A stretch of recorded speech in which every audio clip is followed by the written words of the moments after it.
Welcome, everyone. Today, we're tackling a really tough topic, but we're going to do it using a guide that, let's be honest, every gamer can totally get. We're going to dive into what bullying is, the damage it does, and what we can actually do about it, all through the world of Minecraft.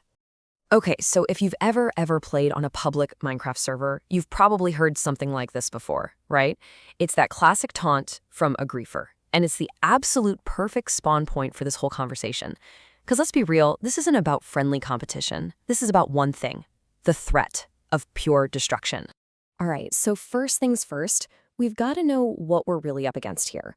So let's define our terms and figure out the line between a fair fight and something, well, something way more damaging. And this right here, this is what it all boils down to. On one hand, you've got a good game, right? A GG. It's a fair fight, a respectful duel, and then it's over. But griefing, oh, that's a whole different beast. That's a campaign. It's this repeated, totally intentional power play just to wreck someone else's experience. And that, right there, is the very core of what bullying is. So you see, a griefer isn't just some tough opponent you face off against. No way. This is the player who destroys your house and then follows you to a brand new server just to break your bed so you have no safe place to respawn. Their goal has nothing to do with winning. It's about making you quit the game entirely. Okay, so let's break down the griefer's playbook. It always starts with a power imbalance, the person in full netherite armor going after a new player with a wooden shovel. Then it's the persistence. It's not a one-off thing. But maybe the most important part is what this creates, something called emotional lag. It's that feeling of anxiety that sticks around even after you've logged off. You're left wondering if your chest has been looted, and on a deeper level, if your self-esteem has taken a hit too. So, what are the real consequences of all this? Well, let's take a look at the server analytics, so to speak. The data shows the very real-world impact this has on a player's personal stats. Think about it like this. A server admin can check the logs and see everything that's happened in the game, right? Well, researchers have done the same thing for bullying. They've checked the logs, they've analyzed the data, and what they've found is that this kind of griefing causes permanent negative changes to a person's real-life code. And we're not just talking about hurt feelings here. These are actual measurable debuffs. People who are bullied get hit with these real-world wither effects, things like higher rates of anxiety and depression. Their mental energy, you could call it their hunger bar, is just constantly low.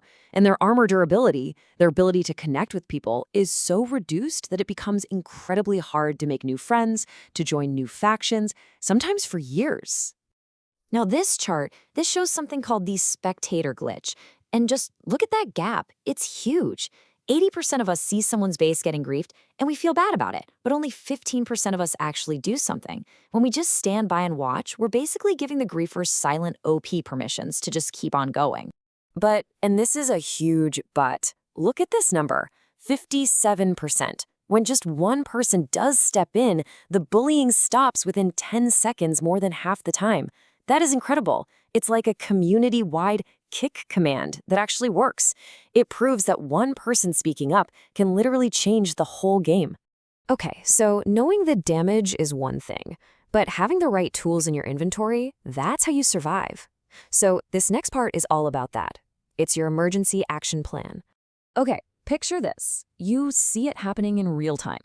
A griefer is lava casting, just pouring lava all over someone's brand new build. What you do in that moment, that split-second decision, can save their entire world file. It can save their sense of safety. So you don't just stand there and watch, right? So here it is, your 4-step counter-griefing guide. It's simple. Step 1, don't give them an audience. Trolls feed on attention, so you gotta starve them. Step 2 is the water bucket move. Create a simple distraction. Pull the person being targeted out of the situation. Step 3, PM the target. A quick private message of support can do wonders to restore their armor durability. And finally, step 4, and this is crucial, use the /report command. Tell a trusted adult, a server admin, a teacher, anyone who can help. All right, so counter-griefing is super important for in-the-moment situations. But fixing this problem for good, that's not a solo mission. That's a massive community build. It's about upgrading the entire server's culture. And really, the end game here isn't just banning one griefer after another. The real goal is to build a world, to build a community where that kind of toxic behavior just isn't powerful, where it's not rewarding at all. And here's the roadmap to get there. First, you find your co-admins, a teacher, a counselor, an ally. Next, you draft a charter, basically writing out your community's anti-griefing rules together.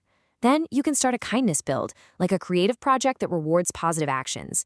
And finally, you host upstander tunings to teach everybody else that water bucket move we talked about. So, this is where we end up. We've defined the problem, we've logged the damage, and the survival guide is literally right here, in your hands. The tools are in your inventory. The blueprint is on the screen. The only question left is the big one. How are you going to build a better server?